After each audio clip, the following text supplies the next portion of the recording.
amezungumza kwenye Wakolosai sura ya kwanza mstari wa 15 na 17. Anasema kwanza mstari wa 15 anasema Yesu Kristo naye alituokoa katika nguvu za giza, akatuhamisha na kutuingiza katika ufalme wa mwana wa pendo lake, ambaye katika yeye tuna ukombozi, yaani masamaha ya dhambi. Maana ya ukombozi ni nini? Masamaha ya nini? Ya dhambi. Mstari wa 15 anasema naye ni mfano wa Mungu asiyeonekana, mzaliwa wa kwanza wa viumbe vyote. Kwa hiyo ile elimu ya kukomboa uzao wa kwanza, katika uzao wa damu na nyama wa baba zetu na ukoo tunaotokea na mama zetu kuna uzao wa kwanza, lakini katika uzao huu mpya katika Kristo Yesu hakuna uzao wa kwanza. Uzao wetu wa kwanza ni Yesu Kristo. Bwana Yesu asifiwe. Ibada za kukomboa uzao wa kwanza hazipo. Uzao wetu wa kwanza ni nani? Ni Yesu Kristo. Hatuitiki katika uzao wa baba yetu na koo za mama zetu, tunaitika katika uzao uliotuzaa kwa mbegu isiyoharibika. Biblia imesema, waraka wa kwanza wa Petro sura ya kwanza sura 23, amesema tumezaliwa kwa neno la Mungu kwa mbegu isiyoharibika idumuyo hata milele.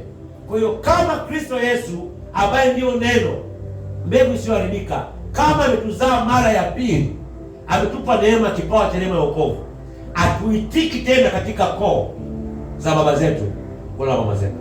Asili yetu na ukamilifu wetu upo ndani ya nani?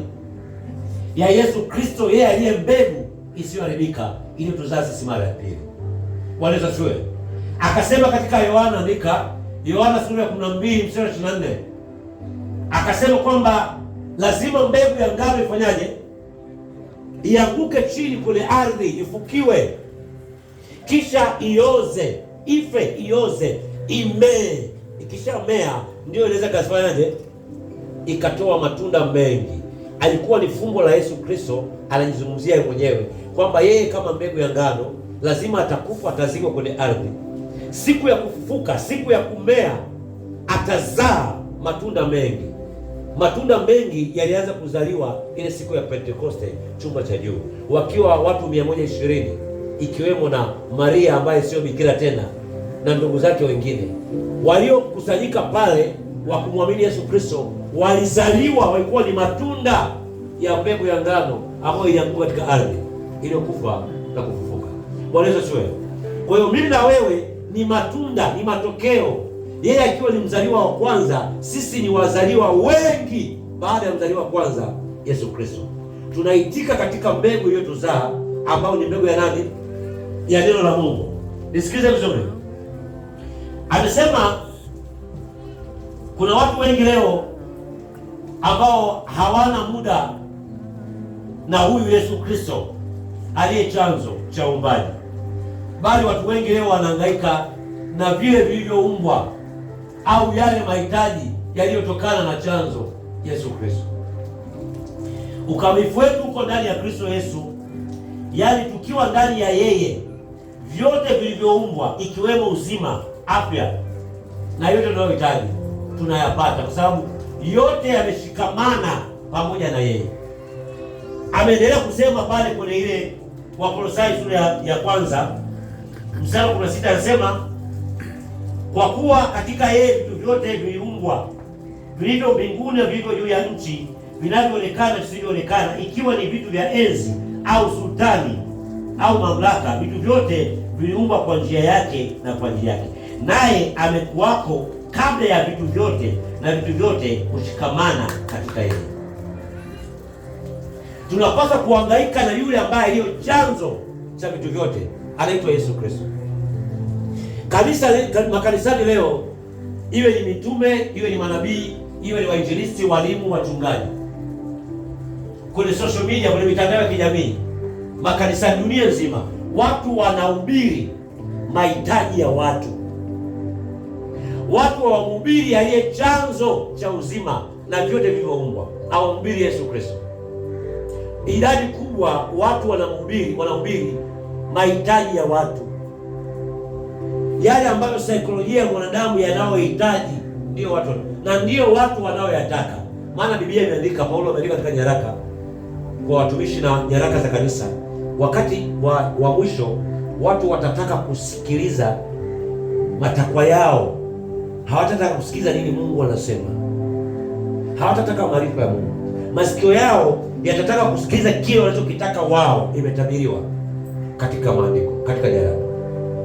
Kwa hiyo kama tusiposimama kama kanisa, kama watumishi wa Mungu, kuwafundisha na kuwahubiria watu, kuwatazamisha watu habari ya kazi ya msalaba, kuwafundisha na kuwatazamisha watu habari ya ufalme wa Mungu, uweza na utukufu wa Mungu, tutatengeneza kanisa ambalo washirika wengi, waumini wengi watakuwa wanakuja kanisani kwa sababu wanatarajia kupata vitu au mambo yao yaende. Sio wanakuja kanisani kwa sababu ya kuimarisha mahusiano yao na Mungu na Yesu Kristo. Ni kwa sababu wanataka kuja kanisani ili wapate vitu. Hatupasi kulea wala kulichunga kanisa la design hiyo. Ni kanisa ambalo ni goigoi, ni kanisa ambalo lina utapiamlo, ni kanisa ambalo la kuhangaika. Tunapaswa kuwatazamisha watu habari za nani? Za Yesu Kristo, wakimjua huyo chanzo, huyo mwanzo ambaye ni Mungu, ni Yesu Kristo. Watakuwa na uwezo kabisa wa kupata vyovyote vile. Akasema kwenye Mathayo 6, andika Mathayo 6:33, utafuteni kwanza ufalme wa Mungu na haki yake yote, hayo mengine yote yatazidishiwa. Bwana Yesu asifiwe. Sasa kwa kuwa mimi na wewe tumetokana na hicho chanzo, kama vile ambavyo waraka wa kwanza wa Petro sura ya kwanza mstari 25 unasema, tumezaliwa kwa mara ya pili kwa mbegu isiyoharibika, mbegu ya neno la Mungu. Inamaanisha kama ukamilifu wangu mimi au ukamilifu wako wewe na yule upo ndani ya Kristo Yesu, yeye ambaye ni mbegu isiyoharibika, tumezaliwa nayo mara ya pili. Inamaanisha kila anayepumua alizaliwa mwanamke. Kuna namna alizaliwa mara ya kwanza na asili ya wazazi wake wa baba na mama. Sasa mbegu isiyoharibika ni neno la Mungu ambaye ni Kristo Yesu. Mbegu iliyoharibika ni ile ya damu na nyama iliyotoka katika viuno vya baba zetu, na mayai yaliyotoka katika tumbo la uzazi la nani? La mama zetu. Kwa nini ni mbegu iliyoharibika? Kwa sababu ina vimelea vya tabia zenye uharibifu na uovu, ina vimelea vya magonjwa na maradhi ya kurithi. Ndio maana utashangaa kuna magonjwa ya ukoo au ya familia fulani, hawa wanaanguka, hawa wana athma, wanapumu, hawa kuna tabia fulani ya maradhi inayotokana na DNA au vinasaba vya asili ya mbegu ya baba na mayai ya mama. Sasa sisi hatuitiki katika hiyo mbegu. Ni rahisi sana mafundisho ya makanisani leo kwamba watu wanaambiwa unatembea na laana ya baba yako, unatembea na laana ya mama yako, madhabahu za kwenu zinakusumbua. Ni kweli kama unaitika katika asili ya mbegu ya kwanza iliyokuzaa ya baba yako na ya mama yako, ila kama umezaliwa kwa mbegu isiyoharibika iliyo katika hali ya ukamilifu ambaye ni Kristo Yesu, neno la Mungu, laana za baba haziwezi kuwa na wewe wala kufuatilia, kwa sababu yeye aliyemzaliwa wa kwanza aliziondoa laana zetu. Alifanywa kuwa laana akaziondoa.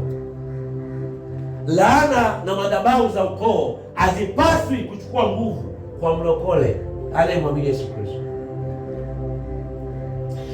Ile elimu au zile taarifa kwamba kwa kuwa ni mtoto wa kwanza basi mizigo yote ya familia utaibeba, utahangaika nayo, mambo ya mtoto wa kwanza yalikuwa ni magumu, ni mtazamo ambao kwa wale wanaoitika kwa mbegu ya kwanza iliyotuzaa. Ila kwa sisi tunaoitika kwa mbegu ya pili isiyoharibika, hata kama ni mtoto wa kwanza, haipaswi hiyo nguvu inifuate, kwa sababu siitiki katika DNA vinasaba vya baba yangu, naitika katika DNA ya neno la Mungu ambaye ni Kristo Yesu. Kuna mtu mmoja anaongea naye. Sasa mtu anaweza kusema, sasa mbona maradhi ya ukoo na familia mbona yanatufuatilia? Mbona hizi roho za madhabahu za huku zinatufuatilia? Unapaswa kwanza, cha kwanza uamini, utambue utambulisho wako wewe ni nani katika Kristo Yesu. Cha pili, ukishaamini unapaswa ukiri uhalisia wako na utambulisho wako katika Kristo Yesu ni nani. Ukatae ule wa kwanza, ukiri huu wa pili. Tabia na mienendo Yaani utasikia kwamba hao hawaolewagi wala hawaoi, wanazaaga tu. Hawa wanaolewaga lakini hawakai kwenye ndoa, wanaachika. Ni wao katika asili ya mbegu iliyowazaa mara ya kwanza, ila kama kuna asili nyingine ambayo haibebi vinasaba vya tabia vya uharibifu kutoka upande wa baba wa mama, haitakuwa kwenye maisha yako na haitakuwa pia kwenye maisha yako. Sema amina. Amen. Bwana Yesu asifiwe. Inategemea unaelewa nini.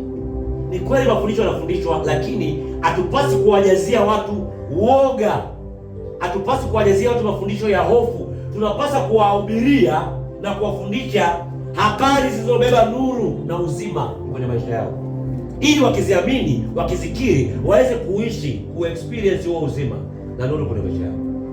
Mafundisho mengi yanayovuta watu leo, kutakuwa na ibada ya kuvunja laana, kutakuwa na ibada ya kupita kwenye milango, kutakuwa na koboko service, ibada ya fimbo, utampiga adui yako, ibada za ndimu na kutoboa sindano, ibada za chumvi, kuna ibada nyingi, mpaka ibada za vumbi.